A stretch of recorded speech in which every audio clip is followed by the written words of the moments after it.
But at the end of the day, Shedeur Sanders is an NFL player. The Browns took him with the 144th overall pick.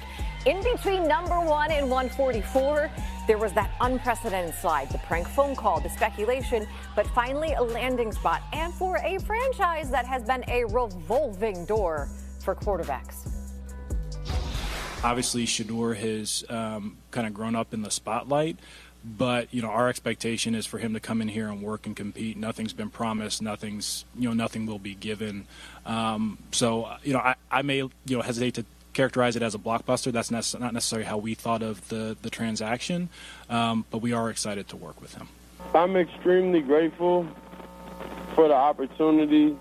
I don't ever focus on the negative or even think about the negative because the positive happens so fast. And it's a change of emotions. For me, it was just playing quarterback. That's what it's about. With that QB room there in Cleveland, going to need some more seats. They got 5 dudes in there. Clearly not all 5 of them will make the opening day roster. 4 of those guys you see were not on the roster in Cleveland last season. Of course, that includes the 2 quarterbacks they just chose in Gabriel and Sanders. All right, for some more perspective on what actually happened here with Shedeur Sanders, we bring in Jordan Reed to SportsCenter. And look, I don't want to speak for the Browns, but their draft selections would indicate that at the quarterback position, they rated Dillon Gabriel ahead of Shedeur Sanders. Based on what you've seen from this young man, the evaluations, the people you've talked to, how does that make sense? Well, Michael, quite frankly, it doesn't to me, just because Shedeur Sanders was my number 19 overall ranked player.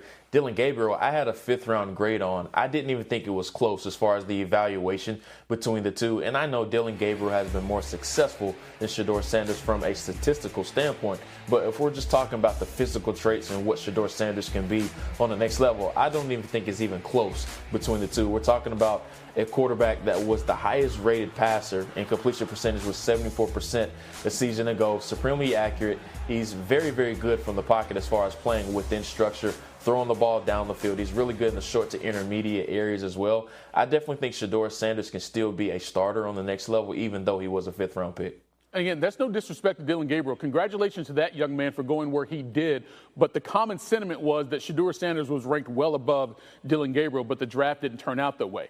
But regardless of how he got there, Jordan, now Shedeur Sanders is in Cleveland. In terms of the personnel they have there in the quarterback room we just showed you, how do you see him fitting in with the Browns? Well, it definitely is very crowded. He's entering into a very crowded quarterback room. They already have Joe Flacco and Kenny Pickett at the top of the depth chart. And we just mentioned Dillon Gabriel, and Deshaun Watson is still on the roster technically as well. But Shedeur Sanders, he enters into a situation where I think he has a chance to play at some point. But the biggest thing for him is that he has to understand that he is a day 3 selection, and he can't come into Berea thinking that he was a day 1 selection. He has to have a day 3 mindset and understand that that's his role right now behind Joe Flacco as well as Kenny Pickett.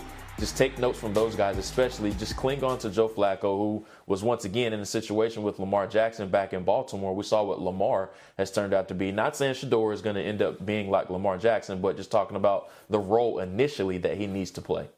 By the way, though, Shedeur not the only Sanders making it to an NFL roster. His brother Shiloh, undrafted safety out of Colorado, he signed a free agent contract with Tampa Bay on Saturday. Jordan Reed. To play, to be the guy, if in fact you think that can happen quickly. Offensive line, that's critical for Shedeur. Said it when Tom Brady was taken. The offensive line's got to protect him. He's got to have that fortress in front of him, as Brady did, allowed him to have that success. You think about what he had at Colorado. He dealt with adversity. He dealt with a muddy pocket. He done it with everything NFL conditions lead you to have to deal with once you get to the pro level. Then you think about the character. I think this is the misperception. I think the fact of the matter is Deion was a great teammate. Deion practiced hard. They loved him in the NFL. They loved him with the Atlanta Braves in Major League Baseball. Shedeur, he will galvanize. He'll be that kind of guy. So, again, the offensive line, if you're talking about the Cleveland Browns, that's the issue, guys. If they can protect him, obviously get the weapons, but up front is where they got to be strong. You allow him to do his job, and he will be a surgeon. He will pick you apart. I mean, you give Shedeur time. He sees the field. He's accurate to all levels, and he is a tremendous competitor, incredibly tough. So, again, durable, having all the hits and took, and never got hurt. Okay? And he never running game. Not mention offensive line. He had no running game. So he was out there, and he led them to a winning year. He led them to an upset over TCU when he first got there, first game. Then the wheels came off. That Stanford game when the second half lead was won at the half. Shedeur Sanders, to me, when you talk about the locker room and the players around him, they love him. Now, the perception from others outside based on what there's the noise, maybe they didn't like what they heard. I don't know how it was handled. You get all the word about this, that. You think, well, they're just trying to hurt Shedeur. Teams are still throwing it out there. You don't know what was true, what wasn't. How Deion's going to operate. Deion's going to stay out of it. He's not going to be calling or threatening any coaches or saying, or there'll be a threat that Deion could take over. Deion's not happy. Deion's not going to say anything. Deion's going to coach Colorado. So a lot of this stuff, I think, just made no sense to me, kind of the negativity you heard over the last couple months. The perception, though, that you talked about, that's all until the draft gets going, because it became his reality. The fact is, the 16th player on my board, higher on yours, right around 25 on Matt's board, went 144th overall. We've established a couple of things. We think he has a chance to legitimately compete for the quarterback job at some point in the relative near future. We've also established we like to fit in a Kevin Stefanski-style offense. Here's the question, and Reese, you kind of got us there at the beginning of this conversation. What lessons will be learned?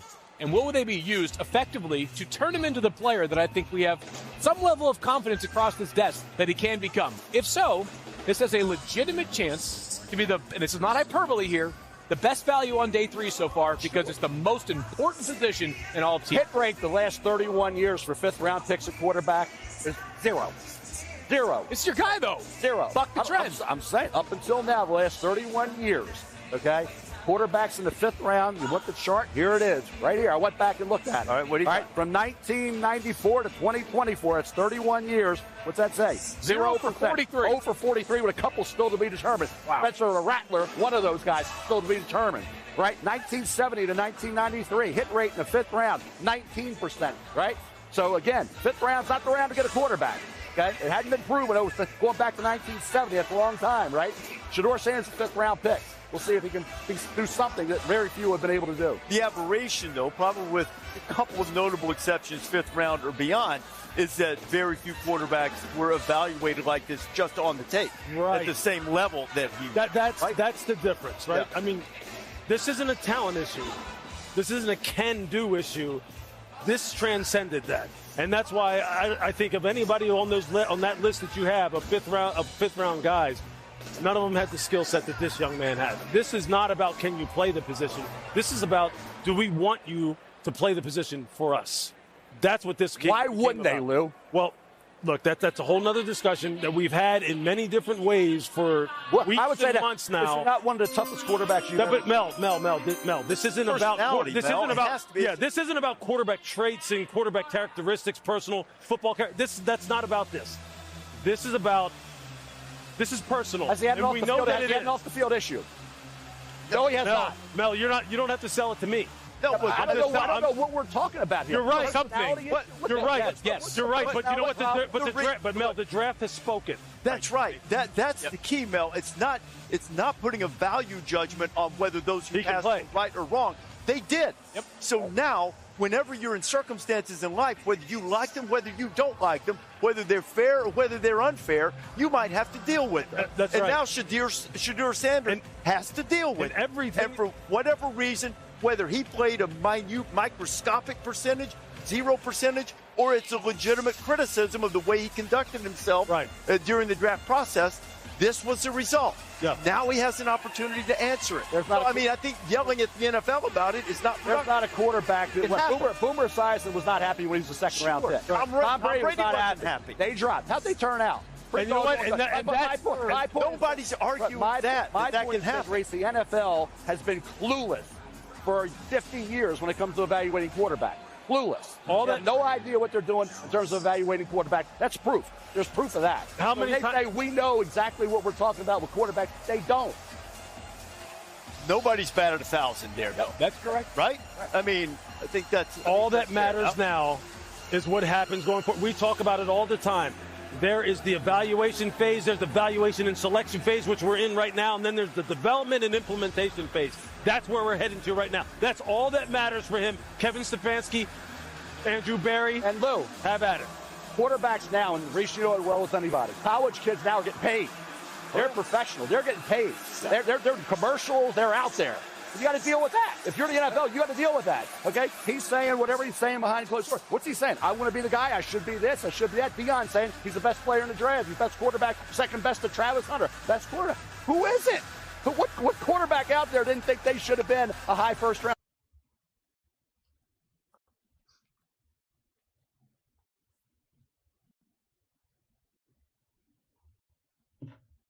Để mình tiếp tục mình móc vào nhé.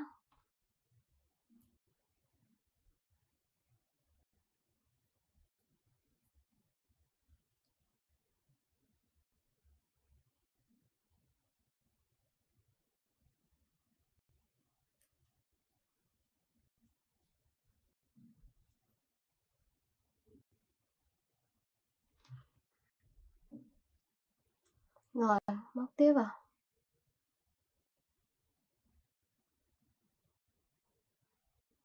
Tiếp tục móc.